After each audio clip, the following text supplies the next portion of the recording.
Hello everyone, welcome back to this channel. This is me Alia Wahid and you are in the channel of the Medicare channel. So in this chapter we are going to discuss about the drugs which are affecting your autonomic nervous system, and the first agonist we are going to discuss is the adrenergic agonist.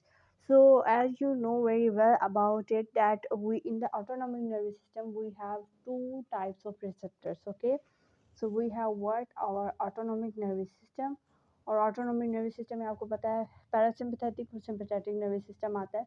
सो हमारे पास ये autonomic nervous system के अंदर दो तरह के receptors आते हैं। मैं अब रिसेप्टर्स की बात कर रही हूँ, ठीक है। एक होते हैं यही एड्रेनर्जिक रिसेप्टर और एक होते हैं कोलिनर्जिक रिसेप्टर। तो कोलिनर्जिक रिसेप्टर को मैं सी आर से रिप्रेजेंट कर रही हूँ, ठीक है, कोलिनर्जिक रिसेप्टर्स, और एड्रेनर्जिक रिसेप्टर को मैं ए आर से डिनोट कर रही हूँ, ठीक है। अब ये एड्रेनर्जिक रिसेप्टर्स क्या हैं, क्या चीज़ है ये? सो हमारे पास क्या है कि ये ऐसे रिसेप्टर्स हैं जिनके ऊपर जो न्यूरोट्रांसमीटर जो बाइंड करता है वो एपिनेफ्रीन या नॉन एपिनेफ्रीन है। यानी इसके ऊपर कौन से न्यूरोट्रांसमीटर एक्ट करेंगे? दो ट्रांसमीटर्स एक्ट कर सकते हैं। एपिनेफ्रीन ईपी एपिनेफ्रीन को शो कर रहा है, और नोर एपिनेफ्रीन एन ईपी जब भी मैं लिखूंगी तो उसका मतलब क्या है? नोर एपिनेफ्रीन, ठीक है। सो इन चीज़ों को आपने अपने माइंड में रखना है। अब जो कोलिनर्जिक रिसेप्टर्स हैं इनके ऊपर जो बाइंड करता है न्यूरो रिसेप्टर उसे हम कहते हैं एसिटाइलिन कोलिन। एसिटाइलिन कोलिन को मैं रिप्रेजेंट करूंगी, ठीक है। बट इस चैप्टर में हम लोगों ने इस सिस्टम के ऊपर रहना है, ठीक है।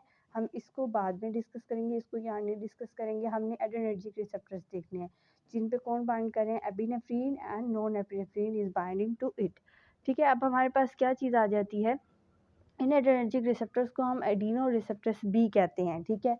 अब कोई भी पेशेंट आया है और हमने उसको एड्रेनर्जिक ड्रग्स देनी है। अब एड्रेनर्जिक ड्रग्स कौन सी ड्रग्स होंगी? एड्रेनर्जिक वो ड्रग्स होंगी जो इन रिसेप्टर पे जाके बाइंड करेंगी, ठीक है।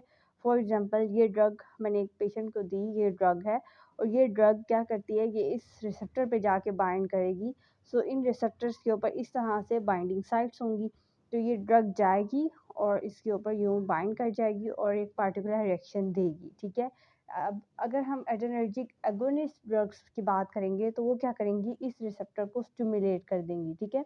इन ड्रग्स के दो एक्शन हैं, या तो ये उस रिसेप्टर को जाके स्टिमुलेट कर देगा या उसको इनहिबिट भी कर सकता है।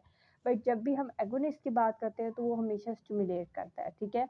और अगर हम एंटागोनिस्ट की बात करेंगे तो वो उस रिसेप्टर को इनहिबिट करेगा या डी स्टिमुलेट करेगा, ठीक है।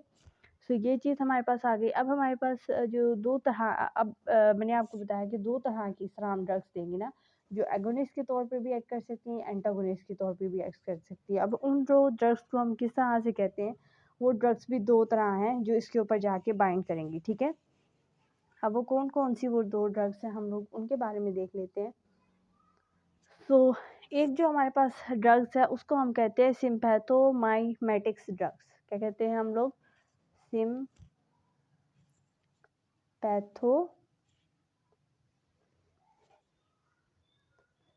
सिम्पैथो और आगे मैं यहाँ पर लिख रही हूँ, ठीक है, माइमेटिक्स ड्रग्स। सो ये क्या करेंगी, ये उस रिसेप्टर्स को जाके एक्टिवेट कर देंगी, स्टिमुलेट करेंगी। और जो दूसरी टाइप्स की जो ड्रग्स हैं जो इसको ब्लॉक करेंगी या आप कह सकते हो इसको इनहिबिट करेंगी, उनका नाम हम देते हैं सिम्पैथो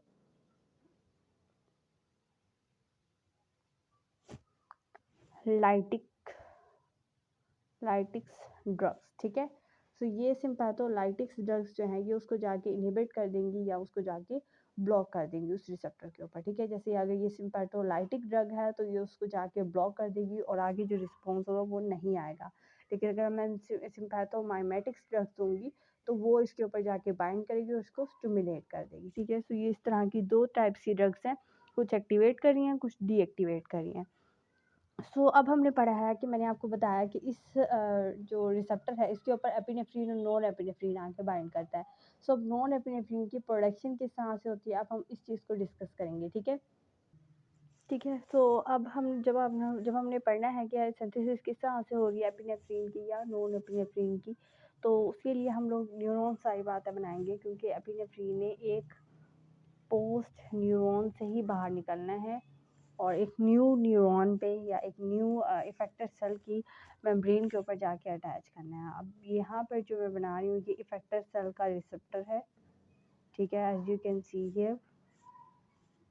और ये उसकी मेम्ब्रेन, उसके आप लिपिड बायलेयर कह सकते हैं, ठीक है। So this is the lipid bilayer of the effector cell. So यहाँ पर क्या है, ये हमारे पास इफेक्टर सेल है जिस सेल में रिस्पॉन्स हमने देना है या उसको हमने बताना है कि तुम पार्टिकुलर ये एक्शन करो, ठीक है। और ये हमारे पास पोस्ट साइनेप्टिक न्यूरॉन है। अब इसी न्यूरॉन से यहाँ पर से एपिनेफ्रिन निकलेगा, ठीक है। सो अब इसके सब पहले स्टेप में क्या होगा कि हमारे पास यहाँ पर एक को ट्रांसपोर्टर होगा यहाँ पर, जो कि क्या करेगा, जिसने टायरोसिन को मैं टी से डोनेट कर रही हूँ, टायरोसिन को ये अंदर लेके आएगा और टायरोसिन के साथ साथ ये सोडियम को भी इन्फ्लेक्स करेगा, सोडियम, ठीक है। इसके साथ साथ सोडियम भी अंदर आ जाएगा, ठीक है। जब ये दोनों चीज़ें अंदर आ गई हैं, अब आपके पास क्या होगा कि इसके साइटोप्लाज्म में डिफरेंट एंजाइम्स प्रेजेंट होंगे, आपको पता है।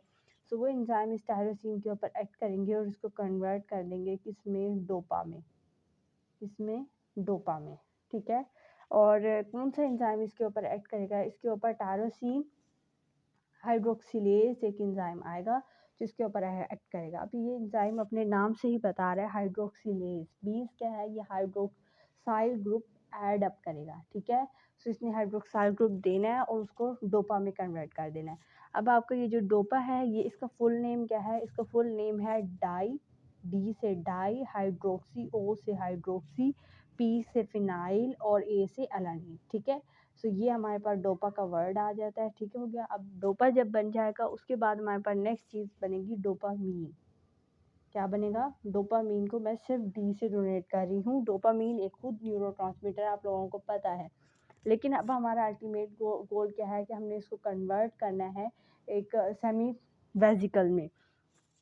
सो अब ये यहाँ पर मैं बना देती हूँ एक सेमी वेजिकल। ये डोपामीन यहाँ पर एक और ट्रांसपोर्टर होता है जो इस डोपामीन को इस सेमी जो वेजिकल है इसके अंदर डालेगा। जब डोपामीन इसके अंदर जाएगा, एक और हाइड्रोक्सिलेज एंजाइम आएगा। अच्छा, मैं एक चीज़ आपको बताना भूल गई कि डोपा को जब डोपामीन में कन्वर्ट करेंगे तब भी एक एंजाइम आएगा जिसको हम कहते हैं डी कार्बोक्सिलेज। क्या कहते हैं, डी कार्बोक्सिलेज, यानी ये कार्बोक्साइल ग्रुप को डिटैच कर रहा है। वो डिटैच होगा तो डोपामीन बनेगा। अब डोपामीन ने सेमी वेजिकल के अंदर जाना है, फॉर एग्जांपल ये इसके अंदर जा चुका है।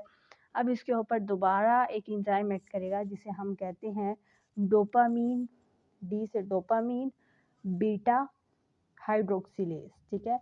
ये एक्ट करेगा और इसके बाद हमारे पास ये जो डोपामीन है ये हमारे पास नोर एपिनेफ्रीन में कन्वर्ट हो जाएगा। ये आप देख सकते हैं, ये नोर एपिनेफ्रीन बन गया। अब इस वेजिकल ने इस मेम्ब्रेन के साथ डिफ्यूज़ होना है।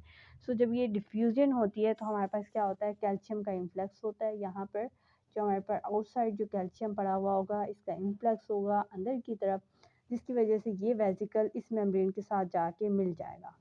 अब मैं इस वेजिकल को इसके साथ मिलाऊंगी, ये इस तरह से हो गया। अब ये एपिनेफ्रीन बाहर रिलीज हो गई। ये एपिनेफ्रीन सेमी जो हमारे पास साइनेप्टिक क्लेफ्ट आ जाता है उसके अंदर ये रिलीज हो चुका है। अब यहाँ पर एक रिसेप्टर अटैच होता है, मैं उस रिसेप्टर को बना रही हूँ, ठीक है। ये एक रिसेप्टर है इधर, ठीक है। कुछ जो आप कह सकते हैं अबाउट 80% ऑफ जितना भी एपिनेफ्रीन होगा वो इसी रिसेप्टर पे जाके बाइंड कर जाएगा, ठीक है। और उसको हम कहते हैं, इस रिसेप्टर को, ये जो रिसेप्टर है इस रिसेप्टर को हम कहते हैं प्री साइनेप्टिक रिसेप्टर। ये कौन सा रिसेप्टर है, प्री साइनेप्टिक रिसेप्टर, ठीक है। क्योंकि ये प्री साइनैप की जो न्यूरॉन है उसके ऊपर अटैच है, इसलिए हम इसको प्री साइनेप्टिक रिसेप्टर कहते हैं। और कुछ एपिनेफ्रीन इसके साथ जाके बाइंड कर रहा है और कुछ जो एपिनेफ्रीन होगा वो इस रिसेप्टर के ऊपर बाइंड करेगा ताकि एक पार्टिकुलर जो रिस्पॉन्स है, रिस्पॉन्स को मैं आर से जनरेट करी वो इफेक्टर सेल के अंदर प्रोड्यूस हो सके। लेकिन अब आपको पता है कि जिस तरह से हमने जो कोलिनर्जिक रिसेप्टर अभी हमने स्टार्ट नहीं करने हैं, लेकिन जब हमारे पास एसिटाइलिन कोलिन की जब हमारे पास